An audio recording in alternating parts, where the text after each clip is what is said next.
con la aplicación del método histórico crítico. Hoy vamos a leer un texto del libro de los jueces, así que lo primero que tendríamos que reconstruir en nuestra cabeza es dónde está ese libro, en qué época histórica nos ubica, más o menos cuál es su teología, todas cuestiones que ya sabemos desde la materia Introducción al Antiguo Testamento. Hecha esta ubicación en nuestra cabeza, el primer paso es la crítica literaria. Y la crítica literaria lo que requiere es que leamos varias veces el texto para encontrarle su forma, su estructura, su unidad. En este caso yo lo voy a leer solo una vez, pero si tuviéramos que hacerlo hay que leer varias veces para encontrar estas cosas. El texto que vamos a leer, que está en el capítulo 9, dice así: Los árboles se pusieron en camino para ungir a un rey que los gobernara. Entonces dijeron al olivo: sé tú nuestro rey. Pero el olivo les respondió: ¿voy a renunciar a mi aceite con el que se honra a los dioses y a los hombres para ir a mecerme por encima de los árboles? Los árboles dijeron a la higuera: ven tú a reinar sobre nosotros. Pero la higuera les respondió: ¿voy a renunciar a mi dulzura y a mi sabroso fruto para ir a mecerme por encima de los árboles? Los árboles le dijeron a la vid: ven tú a reinar sobre nosotros. Pero la vid les respondió: ¿voy a renunciar a mi mosto que alegra a los dioses y a los hombres para ir a mecerme por encima de los árboles? Entonces todos los árboles dijeron a la zarza: ven tú a reinar sobre nosotros. Pero la zarza respondió a los árboles: si de veras quieren ungirme para que reine sobre ustedes, vengan a cobijarse bajo mi sombra. De lo contrario, saldrá fuego de la zarza y consumirá los cedros del Líbano. Si nos tomamos el tiempo, leemos el texto repetidas veces para hacer la crítica literaria, para encontrar la coherencia, la unidad, la estructura, vemos que es un texto que tiene unidad, está muy bien armado, con una presentación, con una secuencia de 3, con una respuesta final. Eso está en la fotocopia, la estructura del texto. Lo elegí un poquito a propósito porque en este primer punto no nos presenta demasiada dificultad. El siguiente paso es la crítica del género literario. En este caso se trata de una fábula, pero no basta con decir esto es una fábula. Trabajar el género literario implica buscar el Sitz in Leben, la intención del autor, ubicar en qué contexto esta fábula fue contada para querer lograr qué efecto. Bien, ahí hay todo un campo para investigar, otro día.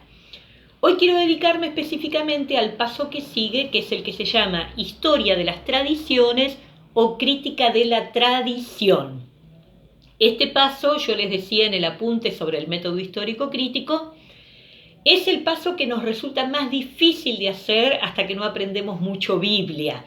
Tenemos que recurrir a gente que estudió mucho. ¿Por qué? Porque la crítica de la tradición investiga sobre ideas, motivos, cultura, pensamientos, cosmovisiones que son anteriores al que escribe. En el caso de este texto, lo que está en juego es la monarquía. ¿Por qué? Los árboles buenos y que producen buenos frutos no quieren tomar el título de rey, es más, se refieren despectivamente a la monarquía, dicen la monarquía es ir a mecerme por encima de los árboles, y en cambio la zarza, que no es un árbol, que es un arbusto, que no sirve para nada, porque es un espinillo, porque es pinchudo, porque es chiquito, porque no da sombra, porque no sirve ni para leña, sí acepta ser rey. Detrás de esta fábula está la visión sobre la monarquía.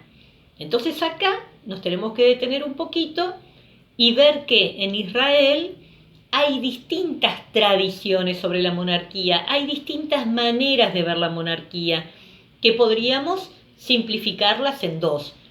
Una visión promonárquica, una visión mesiánica, que se va a desarrollar sobre todo a partir de la dinastía de David, pero también hay una mirada profética que es muy crítica hacia la monarquía. Esa mirada profética aparece bastante como relectura de lo que fue el tiempo de las tribus, un tiempo en el cual las 12 tribus compartían el poder y la organización y no había alguien que se meciera por encima de todos. Acá hay que tener en cuenta que el antecedente más fuerte de monarquía que tiene Israel, ¿cuál es? Es la esclavitud en Egipto. La experiencia más fuerte de rey que ha tenido Israel es el faraón. Y el faraón, así como tiene el cayado de pastor para conducir al pueblo, también tiene el látigo para castigar. Esta es la experiencia de rey que los profetas dicen, esto no lo queremos repetir. Un faraón en lugar de Dios no es lo que Israel tiene que tener. Por el contrario, hay otra línea, la línea mesiánica, que va a señalar que el rey es el ungido de Dios. Esta fábula, si la leemos detenidamente, si vemos cómo concluye quién es el que elige ser rey, nos indica claramente en cuál de estas tradiciones, que así muy esquemáticamente hemos dividido en dos, a cuál de estas tradiciones el texto pertenece. Nos falta un último punto, que es la crítica de la redacción, que lo van a hacer ustedes como pequeña tarea del día de hoy, y cuando mandan esa tarea tienen el presente de la clase. En el apunte esquemáticamente están los pasos, por supuesto reducidos a 2 páginas. Piensen que con este método se puede hacer una tesis doctoral de 500 páginas, pero por ahora vamos con estos modos de estudio del texto.